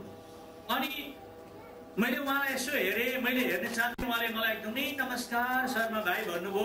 अनि मैले पनि नमस्कार गरेँ। अनि यसो हेरेको अलिक भलाजमी परेको मान्छे रहेछ। अनि किन आयो को भनेर भित्र लगेर परिचय गरेँ त त्यो पनि क्रिस्चियन रहेछ जसँगै भइसकेको है। अब पहिला अरू धेरैलाई पठाएँ मैले। एकजना इन्द्र गुरुङ भन्ने आउनुहुन्थ्यो, उहाँलाई पनि कर्नेलिस विश्व भन्ने आउनुहुन्थ्यो, एकजना प्रताप सुब्बा भन्ने आउनुहुन्थ्यो। ती सबैलाई चाहिँ मैले पठाएँ है। तिमीहरू शूद्रहरूले वैश्यहरूले मलाई के सिनाउँछ, म त बडा बाहुनको छोरो पो भनेर उनीहरूलाई इन्कार गरेको थिएँ। फेरि उनले पनि क्रिस्चियन हुन्छ भन्दाखेरि चाहिँ म झसङ्गै भएँ। अनि हजुर के थरी हुनुहुन्छ भनेको प्रधान भनेर। अनि किन आउनुभएको त मेरो घरमा भनेर भने। अनि उहाँले भन्नुभयो तपाईँलाई म एउटा प्रश्न सोध्न आएको भने। के प्रश्न भनेको त तपाईँले के पापबाट मोक्ष पाएर चाहिँ थकाइ मार्नु भएको हो कि नपाउनु भएको छैन भनेर सोध्यो उसले मलाई। झसङ्गै भयो मैले। अब पापबाट मोक्ष पाएको छु भन्नु भने पापहम पाप कर्माणम पापात्मा पाप सम्भव त्राइमम पुण्डरीकाक्षै सर्वे पाप हरहरि भन्दै 3 महिना अगाडि त्यसो भन्दै थकाइ मारेको मान्छे अब पाएकै छैन। पाएको छैन भन्नु भने पनि क्रिस्चियनको अगाडि सानो हुन मन परेन। हेर्नुहोस् है, अब पाएको छु भन्दा पनि पाएकै छुइनँ। अब के भनौँ भइरहेको थियो। तर त्यो मान्छे चाहिँ अलिकति एकदमै भनौँ अलिकति अब चलाक मान्छे र उसले चाहिँ घरिघरि पनि भन्नुहोस् न शर्माज्यू भन्नुहोस् भनिरहेको थियो। अनि मैले अन्तिममा चलाक गरेर उसलाई पनि प्रश्न गर्न सोधेँ है। के भने ल तपाईँलाई पनि म एउटा प्रश्न सोध्छु भनेको के हो भनेको यदि मैले पापबाट मुक्ति पाएको छुइनँ भने तपाईँ मलाई मुक्ति दिन सक्नुहुन्छ भनेर सोधेको त उसले के म म जस्तो जा बोले तपाईँलाई कहाँ मुक्ति दिनु, मैले पनि कसैबाट मुक्ति पाएको छु भने निश्चयता पाएर आएको छु, म कहाँ तपाईँलाई मुक्ति दिन सक्छु। त्यसो भए किन सोध्नु भएको त भनेको त होइन, म तपाईँलाई एउटा कुरो दिन चाहन्छु। के अरे भनेको त बेगबाट मलाई यसरी ठुलो बाइबल है, यही ठुलो बाइबल नेपाली बाइबल निकाल्न दिनु। तब मैले त्यो बाइबल नेपाली भाषामा लेखेको मैले जब भेट्टाएँ अनि मलाई मनमा के आयो भने मैले सबै धर्मशास्त्र पढेँ भने यो बाइबल पनि पढ्छु म, बुझ्छु म भनेर त्यो पढ्न मन पर्यो। दुईचोटि पढेको आवाना चापा भयो, केही पनि बुझिनँ। किन भन्नुहोस् त, बाइबल थपक्क खोल्थेँ अनि पानको बुझो मुखमा हालेर अनि खुट्टा लाउँदै बाइबल पढ्थेँ। मलाई बाइबलप्रति श्रद्धा थिएन। कहिले सिगरेट सल्काएर सिगरेट खाँदै तान्दै त्यो बाइबल पढ्थेँ, कहिले खैनी मुखमा हालेर बाइबल पढ्थेँ। मलाई बाइबलको दुईचोटि पढ्न 6 महिना लाग्यो र पनि केही पनि बुझिनँ। अन्तिममा बाइबल फर्काउन आँट्दाखेरि एकजना पास्टर कुमार सुब्बा भन्ने व्यक्ति मेरा घरमा आउनुभयो। अहिले पनि उहाँ आसाममा काम गर्दै हुनुहुन्छ। उहाँलाई मैले बाइबल फर्काउन बोलाएको थिएँ, तर उहाँले बाइबल हातमा लिएर भन्नुभयो, शर्मा भाइ यो बाइबल मलाई लान मन छैन। मैले भने किन भनेको त, तपाईँको बारेमा मलाई धेरै प्रचारकले बताएका छन् कि तपाईँले पापबाट मुक्ति नपाएर नास्तिक जस्तो हुनुभएको छ, तर अहिले बाइबल पढ्दै हुनुहुन्छ अरे भन्ने कुरा सुनेको थिएँ। अनि मान्छेलाई पापबाट मुक्ति दिलाउने धर्मशास्त्र त बाइबल हो, प्रभु येशू ख्रीष्ट हुनुहुन्छ जो पापबाट मुक्ति पाउने बाटो बाइबलमा छ। तर तपाईँले चाहिँ बाइबल फेरि फर्काउँदै हुनुहुन्छ भने त तपाईँ त आजीवनभरि नास्तिक हुनुहुन्छ, त्यसकारण बाइबल लान मन छैन भन्छ। मैले भने दुईचोटि पढ्दा पनि मैले सही कुरा बुझिनँ भने अब किन मैले फेरि बाइबल पढ्ने भनेको त, बाइबल जताभावी पढेर हुँदैन भाइ। बाइबल पढ्न त एकदमै तपाईँले ध्यान दिनुपर्छ। अनि तरिका छ के अरे भन्दा त, उहाँले भन्नुभयो यो बाइबलमा आदि पुस्तकमा 5वटा पुस्तक छन्, ती व्यवस्थाका पुस्तकहरू हो, तपाईँले व्यवस्थाको आधारमा पढ्नुपर्छ। त्यसको पछि तपाईँले इतिहासका पुस्तक भेट्नुहुन्छ, ऐतिहासिकको आधारले पढ्नुपर्छ। तब तपाईँले कविताका पुस्तक हेर्नुपर्छ, कविताको आधारमा पढ्नुपर्छ तपाईँले है। अनि तपाईँले फेरि आउँदै गरेर अगमबाणीका पुस्तकहरू भेट्नुहुन्छ कि भविष्यवाणीको आधारमा पढ्नुपर्छ। तपाईँले फेरि न्यू टेस्टामेन्ट भेट्नुहुन्छ, अनि पुरानो करार र नयाँ करारले के भन्छ भन्ने कुरा छुट्याएर पढ्नुपर्छ। नयाँ करारमा पनि धेरै छन्, सुसमाचारका किताबहरू छन्, ऐतिहासिक पुस्तकहरू छन्, पत्रहरू छन् है, भविष्यवाणीका कुराहरू छन्। त्यसरी पढ्नुपर्छ भनेर ठक ठक ठक उहाँले देखाइदिनु। अनि मैले त पहिला त्यसरी पढेको थिइनँ। अनि त्यसो गरेर त्यो बाइबल मैले जब समातेँ, उहाँ चाहिँ भुइँमा घुँडा टेकिहाल्नुभयो अनि मलाई पनि प्रार्थना गर्न आउनुहुन्छ भनेर बोलाउँदाखेरि हुन्छ प्रार्थना गरौँ भने। अनि मैले तब 1-2वटा मन्त्रहरू भनेर मेरो प्रार्थना त सकिहाल्यो। तर त्यो पास्टर सुब्बाले चाहिँ रोएर एकदमै मेरो निम्ति गम्भीर प्रकारले प्रार्थना गर्दाखेरि उहाँले के भन्नुभयो भने, हे पिता परमेश्वर, तपाईँ एकदमै पवित्र हुनुहुन्छ अनि यो धर्मशास्त्र बाइबल तपाईँको वचन पनि पवित्र छ। तर हामी मान्छेहरू चाहिँ पापी छौँ, अधर्मी छौँ, त्यसकारणले पाप र अधर्मले यो पवित्रताको कुरालाई बुझ्न दिँदैन। र आजबाट यो शर्मा भाइका जीवन भएका सबै अधर्महरू, सबै पापहरू, सबै अपवित्र कुराहरू सबैलाई तपाईँले क्षमा दिनुहोस्, धोइदिनुहोस् र शुद्ध हृदय दिनुहोस् भनेर उहाँले जब त्यसरी हुँदै प्रार्थना गर्दाखेरि मैले फर्केर उहाँको मुखलाई हेरेँ। के हेर्नु भने उहाँले टाको छोडी छोडी रोइरहनु। अनि मलाई त्यतिखेर कस्तो लाग्थ्यो भने पुरुष मान्छे चाहिँ त्यसै हत्तपत्त हुँदैन है, र यो क्रिस्चियनले कतै नाटक गरेको त होइन, बुझ्नुभयो त। किनभने पुरुषलाई मैले लकअपमा पुलिसले टाउकादेखि खुट्टासम्म छापै छाप्दा डन्ठाले कुट्दाखेरि पनि रोगको देखेको छुइनँ मैले है। त्यस्ता हुन्छन् पुरुषहरू। अनि यो व्यक्ति चाहिँ रुँदैछ, फर्केर हेरेको त राल र सिगार भनेर रोइरहेको रहेछ। अनि उसले जब पवित्रताको कुरा गर्दा चाहिँ मलाई पनि डर लाग्यो, किनभने मैले बाइबल पढ्दाखेरि जताभावी प्रकारले सादा बेडी पान तामाङ सेवन गर्दै बाइबल पढेको थिएँ। अनि हिन्दू धर्मको पद्मपुराणमा के भन्छ भने, धूम्रपान रतो विप्र दानकृतो तुयो नर दातारो नरकम याति ब्राह्मणो ग्राम सुकर भन्छ। जो व्यक्तिले सादा बेडी पान तामुल खाइ गरेर दान दिन्छ भने कोटी वर्ष नरकमा पर्छ, अनि सादा बेडी पान तामुल सेवन गर्ने बाहुनले दान दिन्छ भने गाउँमा सुँगुर भएर जन्मिन्छ भनेर लेखेको छ, बुझ्नुभयो त। अनि हो त्यो कुरा झट्टै मनमा आएर त्यहाँबाट डर लाग्यो, र त्यो डर लागेपछि मेरा जीवनमा के भएको चाहिँ एउटा शक्ति चाहिँ मेरो जीवनमा प्रवेश गरेको मैले थाहा पाएँ। किन भन्नुहुन्छ भने मेरो यो शरीरका सुरहरू सबै ठाडा ठाडा भएका थिए है। अनि म डराएको थिएँ, त्यो काँडा उम्रेको भनिन्छ नि नेपालीमा होइन, त्यो काँडा उम्रेको थियो। अनि मेरो मनमा पनि ढुक ढुक पारेको थियो। अनि मैले त्यो बाइबललाई गलत प्रकारले पढेँ र यो आज लिम्बू मान्छे यस्तो श्रद्धा भक्तिले रोएर प्रार्थना गर्छ भने म चाहिँ कहाँ पुगिसकेको भन्ने एउटा ठुलो प्रेरणा मलाई आयो। अनि भोलिपल्टबाट जब मैले यो बाइबललाई घनिष्ठ प्रकारले पढ्न थालेँ, तब मैले बाइबलमा धेरै असल कुराहरू भेटेँ र मलाई यहाँ दुईजना व्यक्तिले बाइबल पढ्न सघाइदिनुहुन्छ। कृपया तपाईँहरू यहाँ माइकमा आइदिनुहोस् न, एकचोटि फट्टैको आइदिनुहोस् न। ल हुन्छ। र यहाँ भाइलाई अनुरोध गर्दछु, मैले सबैभन्दा पहिला मलाई बाइबलको कुरा मन परेको कुरा अब भाइले पढ्दै हुनुहुन्छ यशायाको पुस्तक 1:18 अनि 19 पदमा। ल अलिक चाँडो गरिदिनुहोस् है। हजुर। परमप्रभु भन्नुहुन्छ अब आओ हामी सँगै बसेर आफ्ना कुराको छलफल गरौँ। तिमीहरूका बाघहरू सुनबिर रङका भए तापनि ती हुन जस्तै सेता हुनेछन्, गाढा राता रङका भए तापनि ती हुन जस्तै हुनेछन्। हजुर। यदि तिमीहरू राजी र आज्ञाकारी भयो भने तिमीहरूले यस देशका असल कुरा खान पाउनेछौ। हजुर। अब यहाँ मैले एकदमै मलाई त्यो पहिला दुईचोटि पढ्दा पनि यसको रहस्य मैले बुझेको थिइनँ। यहाँ के भन्नुहुन्छ भने आओ अब हामी बसेर छलफल गरौँ तिमीहरूका पापहरू। अनि मैले त्यो बाइबललाई अझै पढ्न थालेँ र पढ्दै जाँदा यशायाको पुस्तक 43:10 देखि 13 पद जब मैले पाएँ अझै मेरो जीवनमा खुसी लाग्यो। र कसैले पढिदिन सक्नुहुन्छ भेट्नुभयो भने? सुनेका दास हौ र तिमीहरूले मलाई चिन्न र विश्वास गर्न सक अनि म उही हुँ भनी बुझ्न सक।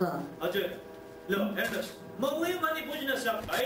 र होइन म नै परमप्रभु परमेश्वर हुँ होइन, म काम गर्छु कसैले छुटाउनै सक्दैन। सबै कुरा त्यहाँ लेखिएको छ। तपाईँले 10 देखि 13 पद पढिदिनुहोस् त। होइन, मैले प्रकट गरेको छु, बताएको छु र घोषणा गरेको छु। तिमीहरूका बीचमा मैले यो गरेको हुँ, अन्य ईश्वरले होइन। तिमीहरूले मेरा साक्षी हो कि म नै परमप्रभु हुँ। परमप्रभु भन्नुहुन्छ हो, प्राचीन समयदेखि नै म उही हुँ, मेरा हातबाट कसैले छुटाउन सक्दैन। जब म काम गर्छु त्यसलाई कसले उल्टाउन सक्छ? कसले उल्टाउँछ? यो कुरा भेटेपछि अरे मैले खोजेको परमेश्वर हो। उहाँभन्दा अगाडि कोही ईश्वर नै थिएन, उहाँभन्दा पछि कोही ईश्वरै बनेको छैन। उहाँले हामीलाई चुनिसक्नु भएको रहेछ। उहाँले जब काम गर्नुहुन्छ कसैले उल्टाउनै सक्दैन। यो कुरा पाएपछि मलाई झन् खुसी लाग्यो। अनि मैले फेरि अघि बढेर यशायाको 45:5 र 7 पदमा 18, 19 अनि 22 पदमा अझै धेरै कुरा भेटेको छु। पढ्दैन सक्नुहुन्छ। अझै उत्साह मिल्न थाल्यो। र अझै हेर्नुहोस् 18 देखि अझै हामी पढेको सुन्नेछौँ यहाँ 19 सम्म। किनकि परमप्रभु यसो भन्नुहुन्छ, उहाँ जसले आकाश सृष्टि गर्नुभयो उहाँ नै परमेश्वर हुनुहुन्छ, जसले पृथ्वीको रूप रच्नुभयो र बनाउनुभयो र त्यो बसाल्नुभयो। उहाँले त्यो खाली हुनलाई सृष्टि गर्नु भएन, तर उहाँले त्यो आबाद गर्नलाई बनाउनु भयो। उहाँ हुनुहुन्छ। म परमप्रभु हुँ, म बाहेक अरू कोही छैन। अन्धकारको देशमा कहीँबाट म सत्य बोल्छु, म के कुरा घोषणा गर्दछु। हजुर, धन्यवाद छ। अब म 22 पदमा पढ्दछु। म किन फर्केर उद्धार पाओ, हे पृथ्वीका सबै पल्लो छेउका हो, किनकि म परमेश्वर हुँ र अरू धामबाट आउनु भएको रहेछ।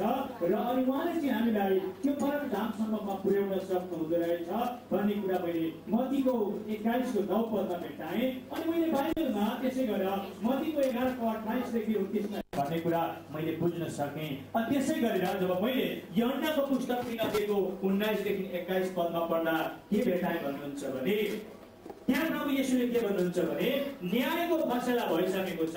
ज्योति संसारमा आयो तर मानिसले ज्योतिलाई भन्दा अन्धकारलाई रुचाए, किनभने मानिसका कामहरू दुष्ट थिए र दुष्ट काम गर्ने व्यक्ति कहिले पनि ज्योतिमा यानि कि येशूमा आउन सक्दैन।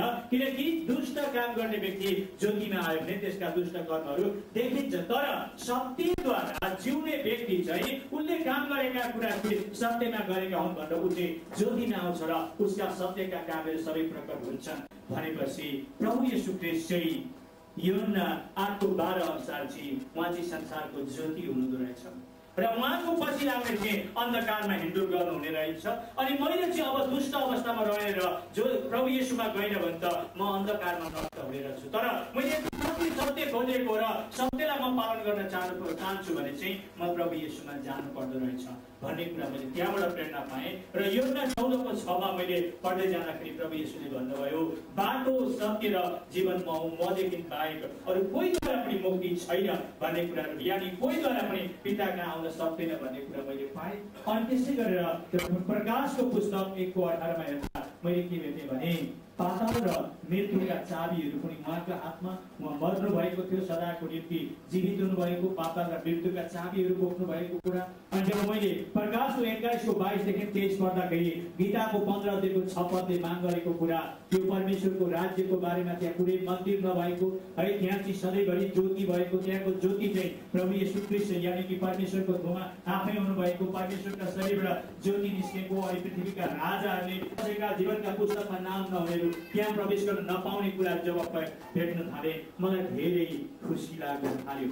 अनि अन्तमा मैले पहिलो कोरिन्थी 15:3 र 4 अनि पहिलो पत्रुस 2:21-25 पनि पढे। अब यो चाहिँ म यहाँलाई पढिदिनको निम्ति अनुरोध गर्दछु। एकजनाले पहिलो कोरिन्थी 15:3 र 4 पढिदिनुहोस्, एकजनाले अनि पहिलो पत्रुस 2:21-25 पढिदिनुहोस्। पहिलो पत्रुस 15:3 किनभने मैले जे पाएँ त्यसलाई सबैभन्दा मुख्य विषयको रूपमा तिमीहरूलाई सुम्पिदिए, हजुर, अर्थात् पवित्र धर्मशास्त्र अनुसार 1000 वर्ष अगाडि प्रभु येशू ख्रीष्ट कालवारी क्रुसमा बलि हुनुभएको कुरा सबैलाई थाहा छ। हिन्दू, मुस्लिम, सिख, जैन सबैलाई थाहा छ। अनि यो चाहिँ किन भन्दा धर्मशास्त्रका कुराहरूलाई पुरा गर्नको निम्ति उहाँ बलि हुनुभएको र उहाँ पौडी उठेको पनि धर्मशास्त्रका कुराहरूलाई पुरा गर्नको निम्ति आउनु भएको रहेछ। अनि पहिलो पत्रुस अब 2:24 र 25 पढिदिनुहोस् त। उहाँले किन त्यो गर्नुभएको छ 21 देखि पढिदिनुहोस् त। पहिलो पत्रुस 2:21 देखि 25 सम्म। किनकि यसैको निम्ति तिमीहरू बोलाइएका हौ, ख्रीष्टले पनि तिमीहरूका निम्ति कष्ट भोग्नुभयो अनि तिमीहरूका लागि एउटा उदाहरण छोडी जानुभयो र तिमीहरू उहाँकै पाइलामा हिँड्नुपर्छ। उहाँले कुनै पाप गर्नु भएन र उहाँको मुखमा कुनै छलको कुरा पाइएन। तिमीहरूले उहाँलाई अपमान गर्दा उहाँले सातो फेर्नु भएन, दुःख भोग्नुहुँदा उहाँले धम्की दिनु भएन, तर उचित न्याय गर्नुहुनेमाथि उहाँले भरोसा राख्नुभयो।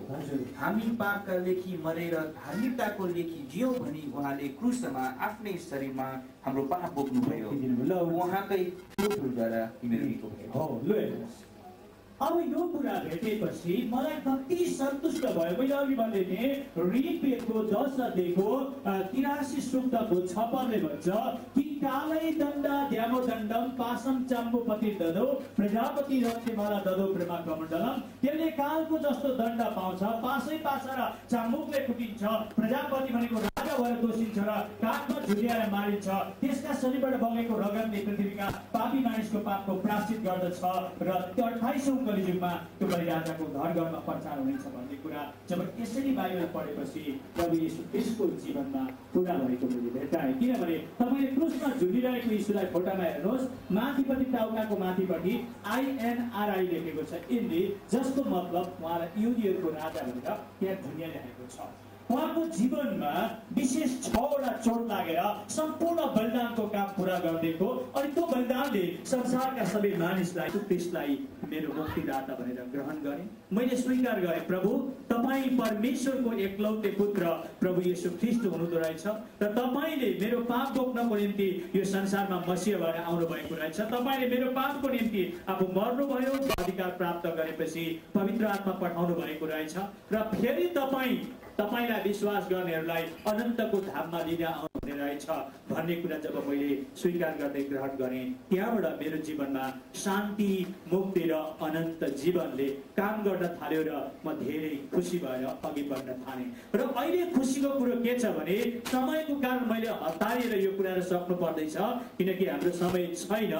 अहिले कति खुसी मेरो परिवारमा आएको छ भन्नुहुन्छ भने पहिला मैले जब विश्वास गर्दाखेरि मलाई 2 सालसम्म मेरा परिवारले हटक गरिदिए। मेरी श्रीमतीले पनि मलाई इन्कार गरेकी थिइन्, तर मैले विश्वास गरेको 3-4 महिनापछि मेरी श्रीमती प्रभुमा आइन्। जब हामी दुईजना मिलेर प्रभुको सेवाकाई गर्दै रहँदा अहिले यति समयभित्रमा झन्डै 17 वर्ष 18 वर्ष पुगिसक्दाखेरि हाम्रा परिवार, मेरा नाता गोता र मेरा वंशका हाम्रै शर्माका परिवारहरूबाट 122 जना मान्छेले प्रभु येशूलाई विश्वास गरेर बप्तिस्मा भइसकेको छ। त्यो चाहिँ मेरो परिवारबाट है, मेरो परिवारबाट। हामीले हिजो अस्ति नागाल्यान्डका मात्रै भेला भएर यहाँ पनि हुनुहुन्छ। हामी 76 जना त्यतिखेर भेला भएका छौँ। अझै नेपाल, मणिपुरमा हाम्रो जति परिवार छन् ती हिसाब गर्दाखेरि 122 जना मान्छे मैले मेरा परिवार प्रभुमा पाएको भेटेको छु। अनि म धेरै खुसी छु। किन भन्नुहुन्छ भने प्रभु येशू ख्रीष्टमा चाहिँ मुक्ति छ। प्रभु प्रभु येशू ख्रीष्टमा हामी सबै मानिसको पापको क्षमा छ। प्रभु येशू ख्रीष्टमा तपाईँ र मैले 84 लाख योनिको चङ्गरमा पर्नु पर्दैन। तपाईँ र मैले ती सबै कुराबाट छुटकारा पाएर अनन्त जीवनको भागीदार भएर हामी परमेश्वरको राज्यमा प्रवेश गर्न सक्छौँ। त्यो कुरा केवल प्रभु येशू ख्रीष्टले मात्र यो संसारमा तपाईँ र मलाई व्यवस्था मिलाइदिनु भएको छ। यदि आज यो सुसमाचार सुनेर तपाईले आफ्नो जीवनमा प्रभु येशू ख्रीष्टलाई इन्कार गर्नुभयो भने तपाईले एक दिन प्रचण्ड अग्निकुण्डमा आफ्नो पाप र अधर्मको कारण तडपिनु पर्नेछ। त्यो चाहिँ एक दिन, 2 दिन, 2 वर्ष, 4 वर्ष होइन, तर अनन्त कालसम्म। तर आज यो सुसमाचार सुनेको पछि साँच्चै नै प्रभु येशू ख्रीष्टमा अनन्त जीवन रहेछ, साँच्चै प्रभु येशू ख्रीष्टमा शान्ति र मुक्ति रहेछ, साँच्चै प्रभु येशूले चाहिँ मलाई त्यो अनन्तको राज्यमा पुर्याउने उहाँ सक्नुहुन्छ, उहाँ बाटो, सत्य र जीवन हुनुहुन्छ भनेर तपाईले ग्रहण गर्नुभयो भने तपाईले साँच्चै आफ्नो मुक्ति प्रभु येशू ख्रीष्टबाट पाउनुहुनेछ। हालेलुया। मुक्ति चाहिँ केवल प्रभु येशू ख्रीष्टमा मात्रै छ। अनि यो सबै कुरा परमेश्वरले तपाईँ हामी सबैलाई गरेर, माया गरेर, प्रेम गरेर तपाईँ र मलाई बचाउन चाहेर परमेश्वरले आफ्नो एकलौटे पुत्र पठाउनु भएको। यहाँ थिममा लेखिएको छ, या यूहन्नाको 3:15 यहाँ लेखेको छ, जसले उहाँमाथि विश्वास गर्छन् त्यसले अनन्त जीवन पाउँछ। त्यहाँदेखि तल पढ्यो भने परमेश्वरले संसारलाई प्रेम गर्नुको कारण चाहिँ उहाँको एकलौटे पुत्र दिनु हो। पुत्रमाथि विश्वास गर्ने कोही पनि नष्ट नहोस्, तर त्यसले अनन्त जीवन पाओस् भनेर बाइबलमा लेखिएको छ। त्यसकारण आज यस सभामा आउनुभएका जति पनि विश्वासी दाजुभाइ दिदीबहिनीहरू हुनुहुन्छ, यानि कि इसाई दाजुभाइ दिदीबहिनी हुनुहुन्छ, म तपाईँलाई के भन्छु भने तपाईँहरू जति पनि हुनुहुन्छ यो सर्वश्रेष्ठ कुरो प्रभु येशू ख्रीष्टबाट पाउनु भएको छ। यसलाई तपाईँहरूले नगुमाउनुहोस्। कहिलेकाहीँ तपाईँको जीवनमा धेरै किसिमको शैतानले टेम्पटेसनहरू लिएर आउनेछ, त्यसले विभिन्न ट्रायलहरू लिएर आउनेछ, हरेक किसिमको कुरा लिएर आउनेछ, फुटाउन खोज्छ। तर तपाईँहरू प्रभु येशूमा बलियो हुनुहोस्, किनभने पृथ्वीमा भएका सम्पूर्ण धर्मशास्त्रले आजका यी दिनहरूका मानिसहरूले मुक्ति पाउनको निम्ति प्रभु येशू ख्रीष्टलाई उम्ल्याएको छ। अनि त्यो कुरो उम्ल्याएको प्रभु येशू ख्रीष्ट चाहिँ तपाईँ र मैले पाइसकेका छौँ। तपाईँहरूले यूहन्ना 5:39-40 पदमा हेर्नुहोस्, प्रभु येशू ख्रीष्ट सम्पूर्ण धर्मशास्त्रले माग गरेको व्यक्ति हुनुहुन्छ। त्यसकारणले हामी विश्वासीहरू एकदमै विश्वासमा बलियो हुनुपर्छ, स्ट्रङ हुनुपर्छ। हामी बाँचेका छौँ, नबाँचेको लागि हामी उदाहरण हुनुपर्छ। अनि आजको यस सभामा प्रभु येशूलाई विश्वास नगर्ने कोही पनि आउनु भएको छ भने म तपाईँलाई के भन्छु भने अब पनि तपाईँले येशूदेखि बाहिर पनि मुक्ति छ भनेर तपाईँले कदम चाल्नुभयो भने एक दिन तपाईँको गतिविधि चाहिँ प्रचण्ड अग्निकुण्डमा हुनेछ, जसलाई चाहिँ पाताल र मृत्यु र अग्निकुण्ड भनिन्छ। तर मुक्ति चाहिँ प्रभु येशू ख्रीष्टमा रहेछ भनेर आजैबाट तपाईँले निर्णय गरेर प्रभु येशू ख्रीष्टको नाउँमा सम्पूर्ण आफ्ना पाप अधर्मको पश्चाताप गर्दै प्रभु येशूका विश्वासी भएर तपाईँ अघि बढ्नुभयो भने तपाईँको निम्ति प्रभु येशू ख्रीष्टमा मुक्ति छ। तपाईँको निम्ति प्रभु येशू ख्रीष्टमा पापको क्षमा छ। तपाईँको निम्ति प्रभु येशूमा अनन्त जीवन छ। यही कुरो तपाईँलाई बताउनको निम्ति हामी नागाल्यान्डदेखि यहाँ तपाईँहरूको बिचमा आएका छौँ। अब हामीले सम्पूर्ण धर्मशास्त्रहरूका कुरालाई प्रयोग गर्दै प्रभु येशू ख्रीष्टमा मुक्ति छ भनेर आज यस भवनमा घोषणा गरेका छौँ। र जतिले यो सुनेर यो ठिक हो भनेर विश्वास गर्नुहुन्छ भने यहाँ धेरै पास्टर धर्मगुरुहरू हुनुहुन्छ। यो हङकङमा धेरै चर्च छन्, मैले सुने कि 12 जति चर्च छन्। तपाईँहरूले यो चर्चसँग पास्टरजीहरूसँग तपाईँले प्रचारकहरूसँग सम्पर्क गर्नुहोस्। तपाईँहरू पनि बाइबल पढ्नुहोस्, तपाईँहरू पनि चर्च सेवाकाईमा जानुहोस्। तपाईँहरूले पनि मुक्ति प्राप्त पाउनको निम्ति प्रभु येशू ख्रीष्टसँग आफ्नो जीवनलाई फर्काउनुहोस्। तपाईँहरूलाई उहाँहरूले गाइडेन्स गर्नुहुनेछ, बाइबल दिनुहुनेछ, तपाईँलाई सल्लाह परामर्शहरू दिनुहुनेछ, प्रार्थना गरिदिनुहुनेछ। तपाईँलाई यो कुरा भन्दै आजको बेलुकीको परमेश्वरको वचनको जो शिक्षा थियो हजुरहरूको बिचमा बोल्नुपर्ने म यहाँ राख्दछु। प्रभुहरूले यहाँ सबैलाई सदा सर्वदाको निम्ति आशिष दिउन्। त्यो आशिष चाहिँ अनन्त जीवन।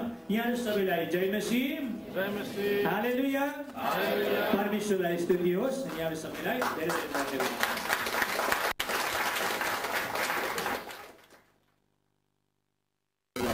हामी सबैजना थाकिसकेको छौँ। अब हामी अन्तिम समयमा आएका छौँ र अन्तिम समयमा हामी एउटा गीत सुन्न गइरहेको छ। जुन गीतको लेखक शर्माजी हुनुहुँदो रहेछ। काम गर्नुभयो। आजबाट 2 वर्ष अगाडि उहाँ हङकङमा आउँदाखेरि एउटा गीत लेखेर हाम्रो साथी मोहम्मद गीत चाहिँ हाम्रै पास्टर बुवाले चाहिँ मलाई दिनुभएको थियो 2 वर्ष अगाडि। म आज फेरि गाउन गइरहेको छु। हिजो पनि चर्चमा चाहिँ विभिन्न चर्चमा चाहिँ गाएको थिएँ। आज हजुरहरूलाई सुनाउन गइरहेको छु।